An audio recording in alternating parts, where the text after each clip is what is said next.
Pulivendula assembly నియోజకవర్గం YS కుటుంబానికి కంచుకోట. 1978 నుండి ఇక్కడ వైఎస్ కుటుంబ సభ్యులే ఎమ్మెల్యేలుగా గెలుస్తున్నారు.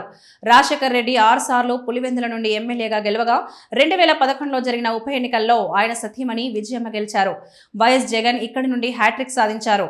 రాజశేఖర్ రెడ్డి సోదరులైన పురుషోత్తం రెడ్డి అలాగే వివేకానంద రెడ్డి కూడా ఈ నియోజకవర్గానికి ఎమ్మెల్యేలుగా పనిచేశారు. 1983 నుండి ఇప్పటి వరకు టీడీపీ పులివెందులలో ఒక్కసారి కూడా గెలవలేకపోయింది. అయితే వచ్చే ఎన్నికల నాటికి పరిస్థితి పూర్తిగా మారే అవకాశం ఉందని రాజకీయ విశ్లేషకులు అంచనా వేస్తున్నారు.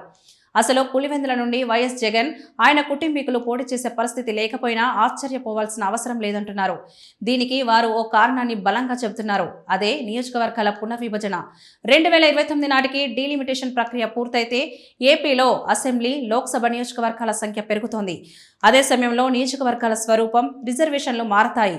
ఈ క్రమంలోనే పులివెందుల నియోజకవర్గంలోనూ మార్పులు వస్తాయని, ఇది ఎస్సీ రిజర్వ్డ్గా మారొచ్చని, లేదంటే అసలు నియోజకవర్గమే లేకుండా పోవచ్చని కొందరు రాజకీయ విశ్లేషకులు అంచనా వేస్తున్నారు. వైసీపీ కీలక నేత పెద్దిరెడ్డి రామచంద్రారెడ్డి ప్రాతినిధ్యం వహిస్తున్న పుంగనూరు నియోజకవర్గానికి కూడా ఇదే పరిస్థితి ఎదురు కావచ్చని చెబుతున్నారు.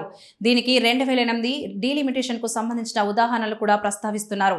2004 ఎన్నికల వరకు కడప జిల్లాలోని బద్వేల్ నియోజకవర్గం జనరల్ స్థానంగా ఉండేదని, కానీ పునర్విభజన తర్వాత ఎస్సీ రిజర్వ్డ్గా మారిందని గుర్తు చేస్తున్నారు. ఆ డీలిమిటేషన్ లో కావలి నియోజకవర్గం రిజర్వేషన్ మారలేదు, కానీ ఆ నియోజకవర్గం భౌగోళిక స్వరూపం మారింది.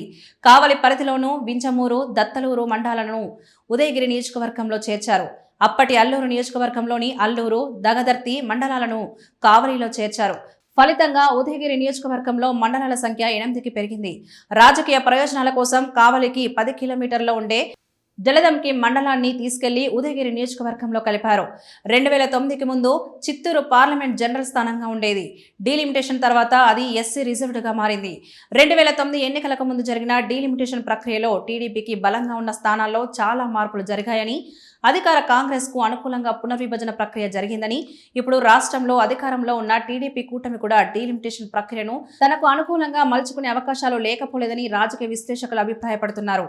అయితే నియోజకవర్గాల పునర్విభజన జరగడం అనేది పూర్తిగా పార్లమెంట్ చేతుల్లో ఉంది. 2026 ఏప్రిల్లో జరిగిన బడ్జెట్ సమావేశాల్లో నియోజకవర్గాల పునర్విభజన, మహిళా రిజర్వేషన్లకు సంబంధించిన బిల్లును ప్రభుత్వం పార్లమెంట్లో ప్రవేశపెట్టింది. అయితే రాజ్యాంగ సవరణకు అవసరమైన మెజార్టీ రాకపోవడంతో ఈ బిల్లు ఆమోదం పొందలేదు. జూలై 20 నుండి ప్రారంభం కానున్న పార్లమెంట్ వర్షాకాల సమావేశాల్లో ఈ బిల్లును ప్రవేశపెట్టి ఆమోదింపజేసేందుకు ఎన్డీఏ సర్కారు ప్రయత్నించే అవకాశం ఉంది.